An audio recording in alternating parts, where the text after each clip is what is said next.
actually buying cryptocurrency, like when it was a trend and everybody was buying it. But I mean, people like to buy into things like, oh, it's already in the news. It's already changed lives.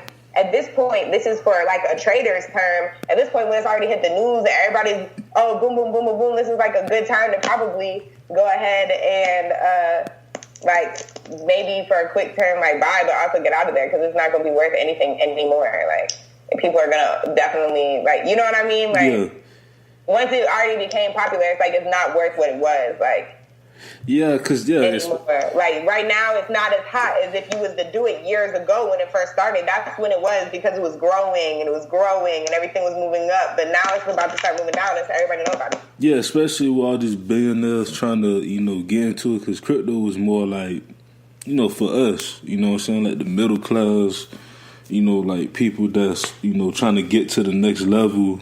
But then you have so much people get into it, especially now the billionaires want to get into it. It's just like the value went all the way down. Yeah. And they got all these other currencies that's going on. And I don't know. And there's a lot of other currencies. I think a lot of people just like think of Bitcoin sometimes because it's like a name that people said, but there's like Ethereum and all different other ones, like Litecoin, Bitcoin, freaking something cash, like all different types of stuff. So I think that if anybody wants to get into it, it just takes a lot of time to do some research. Like, don't just say, oh, people like it, oh, this is gonna get you money, do it. And that's why I like IML too, is because they give you like classes, they show you everything, and it makes you feel comfortable feeling like you know what you're doing when you're trading. And also they like have calls where you can trade with like the CEOs who are really making money. Yeah, exactly. So, it's cool. I like it. It's just another form of income. I have multiple forms of income. I have the business. I just like to trade. I model. I do. I just like to get money, but to do good things. Not just like a lust for money or anything. Yeah, exactly. So, but before we move on into your modeling, what advice do you have for people that want to invest in stocks? Because there's still some people out here that's still afraid to put at least $5 down, once a week into a stock or two. Right. I would say, well, first, I saved up to be able to start trading. I like a couple $100 just because I wanted to do it right. Mm-hmm. The classic scare money don't make money. Like, if you ain't gonna do it, you'll never know. Like, I'm on some, like, I was driving down the street the other day, was driving by like some 9-bedroom mansions. I'm on some, I know that that's going to be my home, so I know I have to do things that are going to give me that type of money. So if you want to get into something like that, you just have to know that you're going to be taking a risk, period. But I mean, that's what you have to do in life to get anything that you truly want, like in life. So take risk, but educated risk. So go research. Like, first and foremost, go do your research. Listen to some personal stories, some testimonies, but really listen on how to do it. Like, try to get your knowledge so you're educated, because you might not know all the terminology. Look it up. Like, find out what it means. Find out what everything means. Do your research and educate yourself. Like I said, that's why I like IML, because it educates you. So educate yourself. If you guys are listening to this and you want to know more about IML, you know what I'm saying? Hit me up. I'll tell you about it. But yeah. Just trust in your like self-education. I always tell people to go research it, educate yourself about it, and then everybody should get into it. Every single person should get into it. Everybody. Not like, oh, is it for me? It is for you. Just take the time to learn. Yeah, exactly. So now, how long have you been a model? Well, when I was young, like a literal child, like 5, I modeled, and then I stopped modeling. And then I started modeling. I've always watched like every America's Next Top Model and just loved it. It was my all. So from there, I started doing more. I probably started taking it more serious around like 21. Probably started taking it more serious then. But I had been modeling even in high school and stuff like that, doing little things here and there. Yeah, and now I'm 25, to put that in perspective. So I would say for about 5 years, though. I would say 5 years now I've been kind of taking the modeling more serious, and even acting, going to casting calls for acting, and I've been on like a couple little reality shows on TV, like as a extra and stuff like that. So for real, what show you been on? I've been on Black Ink Atlanta, and I've been on the Grand Hustle competition show. Really? You was an extra, or you was actually one of the competitors? No, an extra. No, I wasn't a competitor. I was an extra. That's what's up. So like, how? So what? You just like they just because I know they pop up with the on call and everything. So you just signed up for it and just. I'm part of a casting. Shout out to So Official Gang, So Official Studios, So Official Molly World, So Official Show Out, So Official Everything. They get me booked for a lot of stuff. I'm out here working with them now, but that's how I got on both of those sets. Is through Molly World actually, and also Kay Clark. Casting. It's a lot of ways that I get on stuff, but I've been in like some dope music videos, like a T-Pain music video. I was like one of the main models in there. Multiple music videos. It would be hard for me to really name out music videos, so I'm not gonna lie, but that's what's up. So like, what's your ultimate goal as a model and an actor? Like, where do you see yourself? So like for me, like as a whole, like my ultimate goal in life, like I love Oprah so much, and she's an inspiration. And like I said, as a child, I wanted to do so much. Like a magazine, I wanted to dance, I wanted to do all these different things. I don't really want to dance no more, but I said all that to say is just like I have big dreams. So I mean, I've shot little short clips for Instagram, short little visuals I've created. Like, I want to be able to be like Oprah and write books. I am writing a book right now, you know, change people's lives, like, in a great way through philanthropy. And she's even a model now with Weight Watchers and so many different things. I just want to continue to do the things that I love to do and let it grow and, like, continue to just, like, organically open up doors for my future. I can't even say necessarily exactly where it's going to take me, but I know I want to see myself on billboards. Like, I'm not the typical model that, like, you know, bad chick model, you know, video vixen, whatever. I like to model, like, I like to model real. Like, yesterday I was in the lake. It's like 40 degrees out here. I was in the lake in, like, a freaking leotard from dance, like a dance leotard with the, like, mesh net around me, like, in the water, ice cold. Like, that's the type of modeling, like, real dedicated modeling, not oil me up and just put me here. Like, I study it, and I just want all that to pay off and be, like, I do fashion shows and stuff like that, too. You know, I love modeling.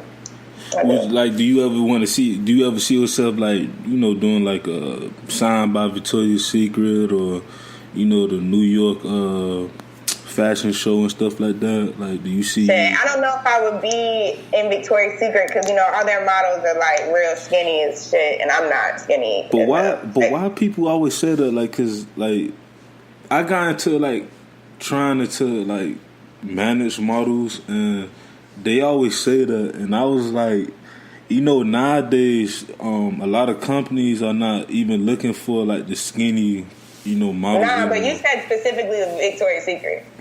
I'm just... And specifically 1,000%. It's not, people always say that not Victoria's Secret would never have anybody except for somebody skinny. Like, we're lucky we have some black models on the team. Yeah, you're right. Like, as far as, that's just a fact. Like, I'm not saying I could never do it, but, like, that's just not going to happen. And, like, if I was going to, but I'm not saying I wouldn't walk in a fashion show 1,000%.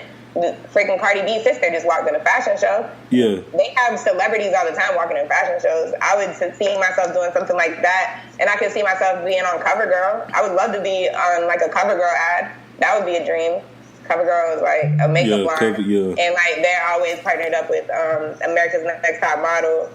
And I just feel like I got the right smile for it. Like, for real. Like, I got the whole, like, CoverGirl. Like, I just got it. Like, I just know I do. Like, I know I can speak the commercial well. Like, put me on America's Next Top Model. Like, I would do that, but I don't know. I don't think I could be on a show.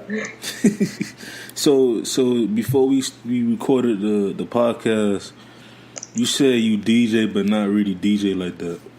No, yeah, right. I'm not a DJ. I know a lot of different people. And I have a friend that is a DJ.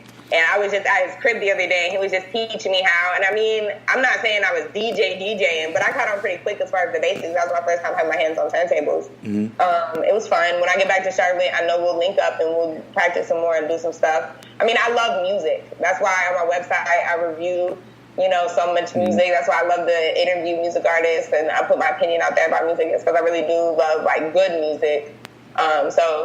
I mean, the only difficulty I feel like I would face with DJing is, like, I wouldn't be able to, I could, but I don't listen to, like, huge banger hits like that. I listen to a lot of underground. The underground, yeah. I mean, that's a Southern thing. We always like, because, you know, that's how we started. We started from the underground, and then now everybody from all these other regions, you know, hip hop is pretty much influenced by the South, you know. So, but what do you consider good music? What do I consider good music? Yes. I'll put it to you like this: I listen to Hot 100 Kenya, the top 100 Norway. Like, I listen to anything, like. Anything that's good. I'm not like, oh, like, blah, blah, blah. I think good music, like I listen to music, I don't know the words to. Like, I can't understand the language, which means, I guess, passion and actual, like, in your voice. Like, if it's real, it's real. I mean, my favorite rapper is Lil Boosie, and I love Gucci Mane. Like, period. Okay. So it's not like I only listen to certain stuff. I just recently interviewed this one artist from the UK named Nicola. She's dope as hell. And she's like a soulful R&B singer, and she's like a white girl. She's lesbian.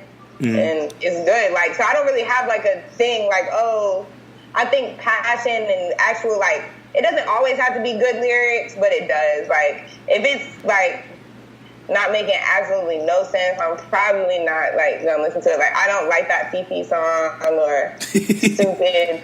Like, those aren't my tracks. Like, cause I'm not saying I don't recognize that they're hits. Like, people always be like, they hits. This platinum, bro. I'm definitely not taking away the fact that they are, like, however, I think it's like 6 times platinum, Fifi.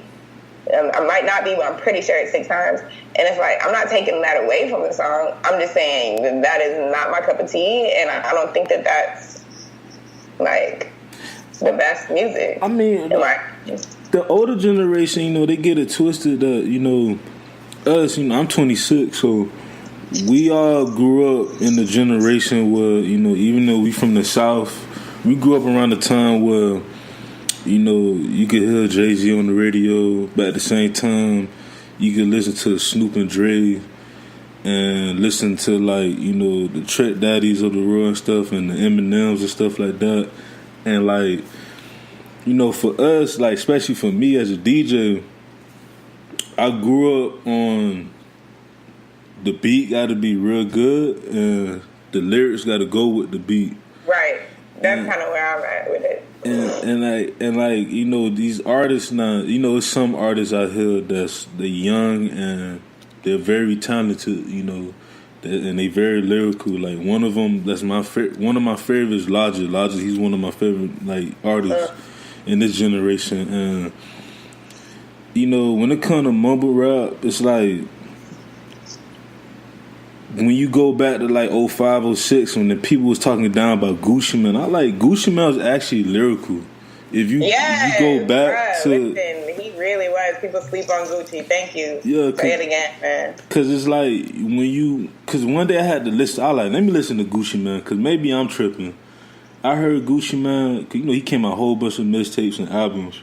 Yeah. And then I was listening to like, who's a mumble rapper, like Chief Keef, for example, and I was like, there's no comparisons. It's like I can actually understand Gucci Mane.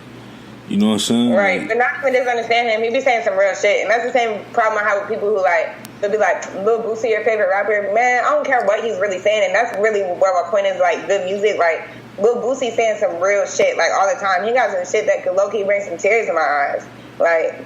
And so music isn't necessarily like, is it about this or that? I'd say one thing that I cannot stand these days is just like, I know for a fact that certain people are not doing certain things, like certain drugs y'all rapping about, certain shit y'all saying y'all do, but y'all are definitely encouraging it into the community. And I mean, I can't put a blame on anybody but myself for the problems that I've gone through and like the criminal like charges that I've faced and stuff. But I will say is that definitely was something that I leaned on for like confirmation in my actions personally, like, and subconsciously, is that type of music, like, you know. So That's the only issue I really have with music these days and stuff. And there's a difference because I feel like Boosie ain't never been like, it's really cool to grab a gun and go rob somebody. But rappers these days are like, I like to do that shit and that shit get me off, and I like to do drugs because that shit real fun. And there's a difference between saying like, I got fucked up on drugs and I've robbed people